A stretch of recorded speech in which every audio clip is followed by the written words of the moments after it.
Hey guys, it's Becky. I am back with another process.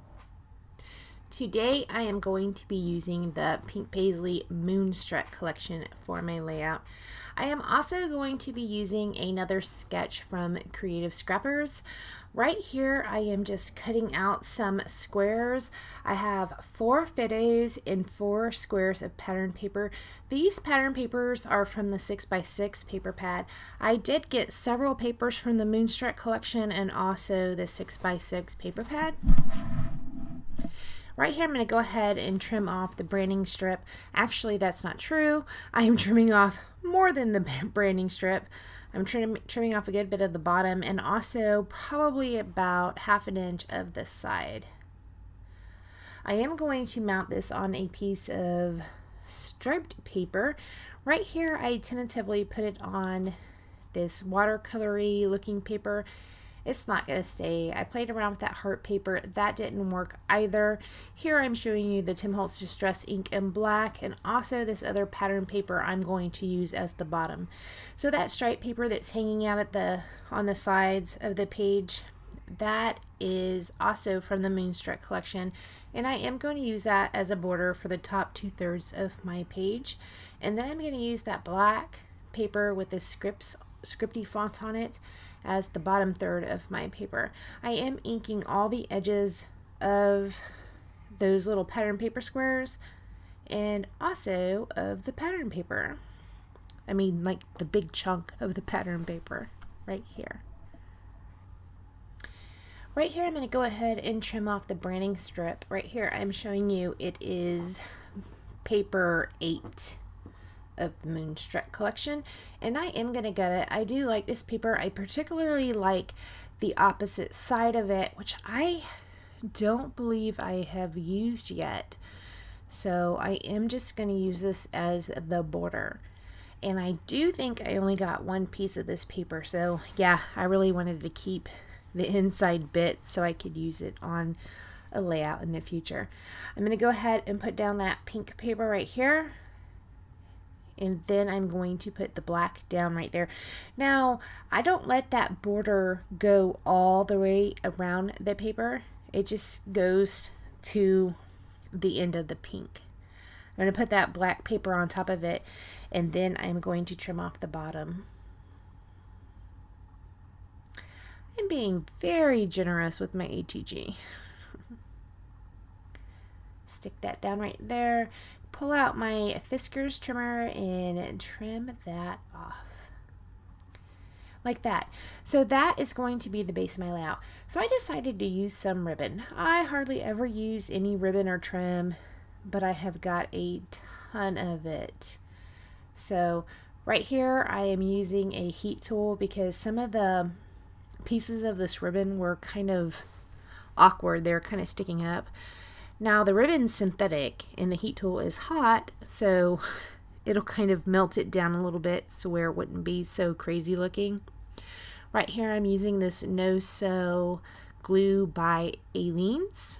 I'm just going to put a little bit down there, and then I am going to lay my ribbon across it and tuck it behind.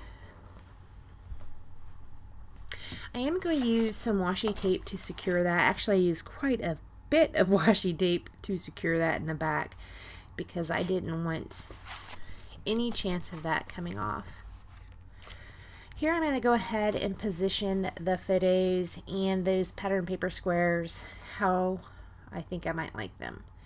I'm going to do a little adjusting. Right here are the thickers I'm going to be using. They are called Amber. They are from the Moonstruck collection, and I'm also going to use these LA Studio stickers as well. And my title is just going to be Low Maintenance Landscape. Now, Jim, we've lived here for over 10 years, and we just now had our landscape redone for the first time in 10 years.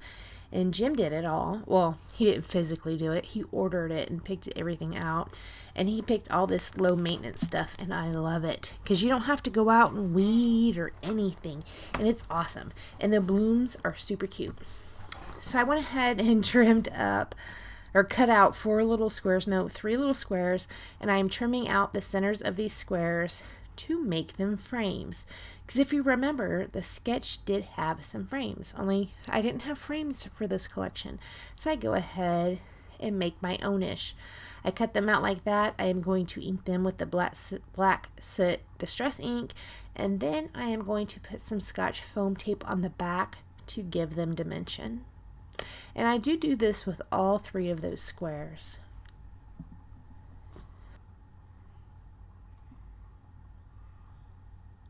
This did take a little bit of time to put all that foam tape behind all the squares and then cut out the centers with the craft knife, but it was worth it, I think. I'm going to put this ampersand, which is part of the collection, in that square third over from the left at the top row, and I'm going to just lay it flat. I'm not going to pop that one up on any foam tape. Right here, I'm going to go ahead and commit to that one, putting down the ampersand. I'm going to pull off the backing of the other 2 and put those down as well.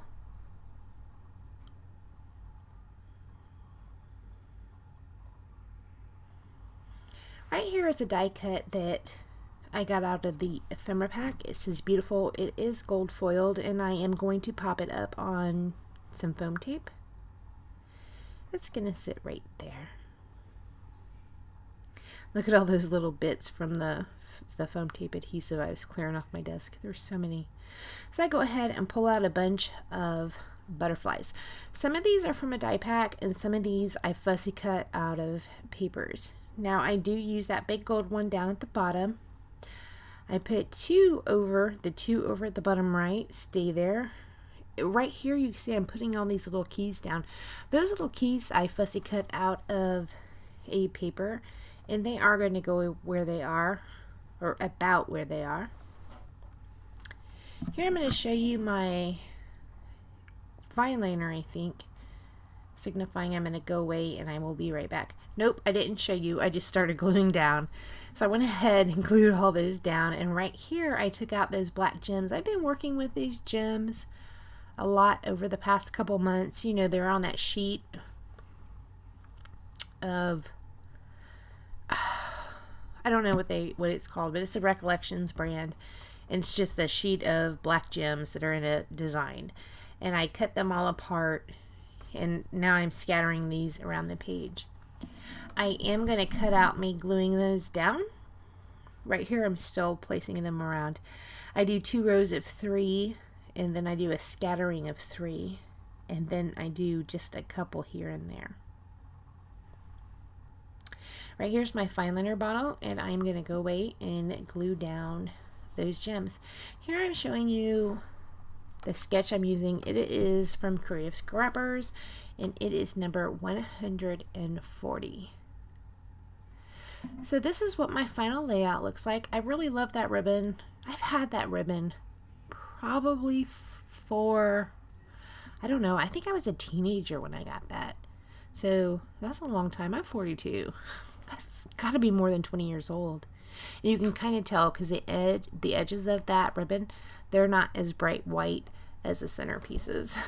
So that's all I do to the layout. Thank you so much for joining me, and I will see you next time. Bye, guys.